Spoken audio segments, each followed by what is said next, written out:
আসসালামু আলাইকুম প্রিয় দর্শক বন্ধুরা, আজকে আমরা 16 রমজানের ইফতারের দ্বার প্রান্তে। তো ইফতার মুহূর্ত একদম সন্নিকটে, আমরা এখন ইফতার করতে চলে যাব। তো ইফতারে কি কি আইটেম থাকছে সেটা আমরা দেখাবো এখন। তবে আমরা এখন মহান আল্লাহর কাছে দোয়া করব, মুনাজাত করব, আমাদের গুনাহ মাফের দোয়া করব, আর ইফতারটা আমরা সেরে নিব। মহান আল্লাহ আমাদেরকে 16টি রমজান ভালোভাবে পালন করার তৌফিক দান করেছেন, এই জন্য আমরা সবাই বলি আলহামদুলিল্লাহ। সামনে যে রমজানগুলো আছে সেগুলোর জন্য মহান আল্লাহ আমাদের ভালোভাবে পালন করার তৌফিক দান করেন, সবাই বলি আমিন। চলুন আমাদের আজকের ইফতারে কি কি আইটেম থাকছে সেগুলো আমি দেখাবো। চলুন। এই যে আলানা দেখেন, আলানা কিন্তু এখানে বসে আছে। আলানা আবার অসুস্থ, ওর জন্য দোয়া করবেন। তো এই যে আলানা আমাকে পাপা আমার জন্য চোখের চকলেট নিয়ে এসো, তো চোখের চকলেট নিয়ে এসছে ওর জন্য দোয়া করবেন। হ্যাঁ, বড় নিয়ে আসছে। হ্যাঁ, বলো গাইজদের বলো বড় একটা নিয়ে আসছে। আচ্ছা ঠিক আছে, তো আমরা যে ইফতার আইটেম গুলো শেয়ার করি, চলুন। এই যে প্রিয় দর্শক বন্ধুরা দেখুন, আলানা আবার দৌড়ায় যায়, এখানে বসছে। তারপরে এই যে আমাদের ইফতার আইটেম আজকের। তো ইফতার আইটেম আমি প্রথমে তো আমারটা দিয়ে শুরু করি, যেহেতু আমরা ডায়েটের ইফতার। তো ডায়েটের ইফতার দিয়ে শুরু করি আমি। এই যে প্রথমে তো খেজুরটা খাবো, এই যে খেজুর রয়েছে, খেজুরটা খাবো। এরপর আমরা খাবো apple syrup vinegar with the mother. তো apple syrup vinegar with the মাদারে কি কি আছে? এক টেবিল চামচ apple syrup vinegar with the mother, একটু আদার রস, একটু লেবুর রস রয়েছে, আর কুসুম গরম পানি রয়েছে। তো এটা খাবো। খাওয়ার পরে আমরা ডিমটা খাবো, ডিম এবং সালাদ খাবো। সালাদের পরে আবার এখানে টক দই শরবত আমার জন্য করেছে, আম্মুর জন্য করেছে, ছোট ভাইয়ের জন্য করেছে। আমরা 3 জন খাবো টক দই শরবত। আবার এখানে এই সবগুলো বসে আছে। তো এটা হচ্ছে আমার ছোট ভাইয়ের জন্য করছে। আর আপনাদের আপুদের জন্য করা হয়েছে এই যে এই শরবত, আপু আর বাচ্চাদের জন্য ট্যাংয়ের শরবত করা হয়েছে। আর এদিকে আলুর চপ করা হয়েছে, আর বেগুনি করা হয়েছে। আলুর চপ আর বেগুনি রয়েছে। আর ফলে রয়েছে আজকে ফল আইটেমে রয়েছে পেয়ারা, আর হচ্ছে একদম টকটকে লাল তরমুজ। দেখতেই পাচ্ছেন আপনারা, তরমুজ তো এখন ট্রেন্ডিং এ চলছে। তো তরমুজটা এমনি খেলে কিন্তু মন প্রাণ দেহ সবই জুড়িয়ে যায়। আর এখানে শশা কিউব করে কাটছে আম্মুর জন্য। আবার একটা ডিম সিদ্ধ করা হয়েছে, আম্মু ডিম সিদ্ধ খাবে। তো এই হচ্ছে আমাদের ইফতার আইটেম। আর এখানে আবার কিন্তু দই চিড়াও করা হয়েছে। দই চিড়াটা এই আইটেমে আমাদের রাখাই হয়, তো দই চিড়াটা খাওয়া হবে এই আর কি। তো আলানা, তুমি কি কি খাবা আগে থেকে খেয়ে নিলে খেয়ে নাও, ঠিক আছে মা? হ্যাঁ, খেয়ে নাও। আর আমরা বেশি কথা বাড়াবো না, এখন আমরা দোয়ায় চলে যাব। কেননা ইফতারের পূর্ব মুহূর্তে আল্লাহ দোয়া করলে আল্লাহ কবুল করেন। তো সবাই ভালো থাকবেন, সুস্থ থাকবেন। আমরা দেখা হবে আমাদের পরবর্তী ব্লগে। তো আমরা এখানেই বিদায় নিচ্ছি। তো ঠিক আছে, মহান আল্লাহ যেন আমাদের যে রোজাগুলা বাকি আছে এই রমজানগুলা ভালোভাবে পালন করতে তৌফিক দান করেন, আমিন। তো প্রিয় দর্শক বন্ধুরা, আমরা নামাজ পড়েছি, নামাজ পড়ে এসে ইফতার করে নামাজ পড়ে এসে এখন আমরা ডিনারটা সারবো। তো ডিনারে আজকে কি কি আইটেম থাকছে দেখে নাও। আজকে একটু ভিন্নধর্মী একটি আইটেম রেখেছি। চলো আমরা ডিনারটা শেয়ার করছি এখন, কেননা ডিনার খুব দ্রুত করতে হয়। তো আমরা ডিনারটা সেরে নিই। হ্যাঁ, চলো।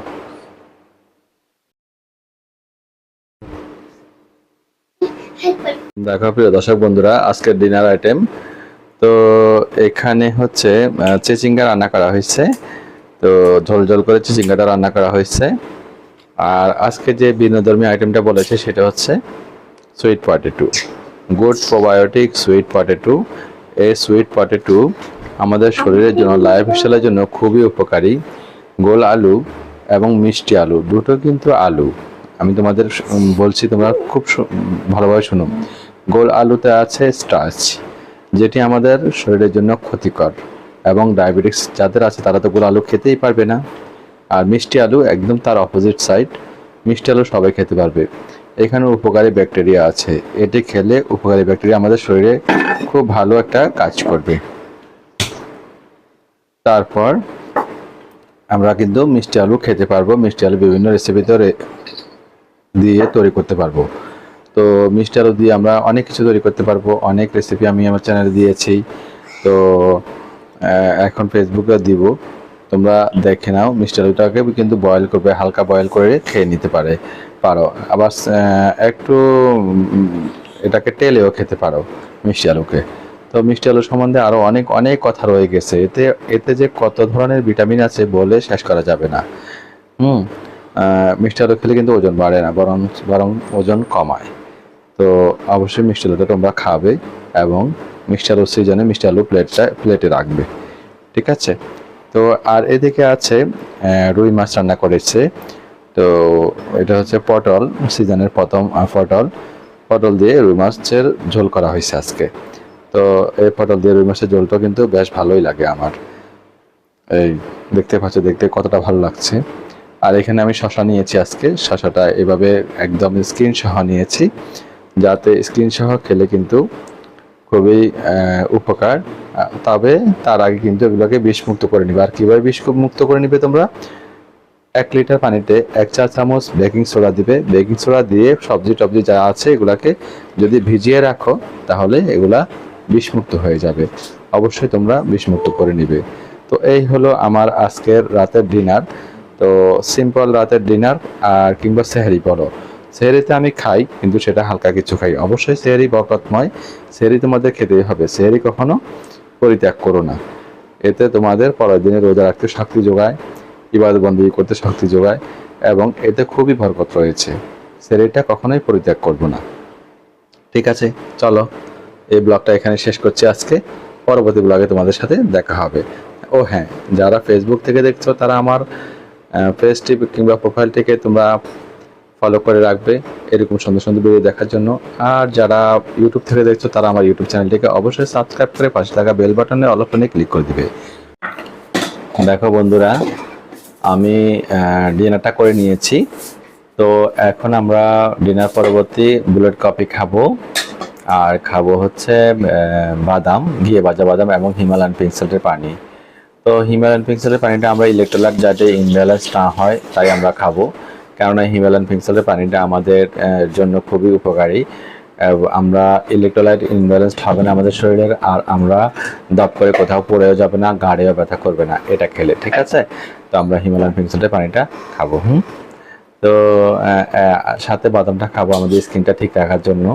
অবশ্যই খেতে হবে এই লাইফস্টাইলে। তো কাজু আর কাঠবাদাম হলে বেশি ভালো হয়।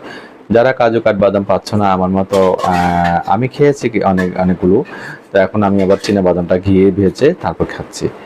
তো আমরা এভাবে খেতে পারি, কোনো সমস্যা নেই এই ডায়েটে। হ্যাঁ, আর বুলেট কফিটা তো জানো। চলো দেখা যাক এই যে ব্লগে যে ব্লগ বানিয়ে দেখাচ্ছি আমি তোমাদের। হ্যাঁ, দেখো বন্ধুরা, এখানে পানি নিয়ে নিচ্ছি 1 গ্লাস। তো এখানে আমি হিমালয়ান পিঙ্ক সল্ট দিয়ে দিব। দেখো হিমালয়ান পিঙ্ক সল্ট দিয়ে দিলাম আর গুলে নিচ্ছি। 1 গ্লাস পানিতে 1/4 চা চামচ পরিমাণ হিমালয়ান পিঙ্ক সল্ট দিলে যথেষ্ট, কোনো সমস্যা নেই। তো একটু গুলে নিলে এই হিমালয়ান পিঙ্ক সল্টের পানি তৈরি হয়ে গেল। পানি লবণগুলো কিন্তু একটু দানাদার যুক্ত। হ্যাঁ, তো আর এখানে কফি রয়েছে, কোকোনাট অয়েল রয়েছে, এক্সট্রা ভার্জিন কোকোনাট অয়েল, আর হচ্ছে ঘি রয়েছে।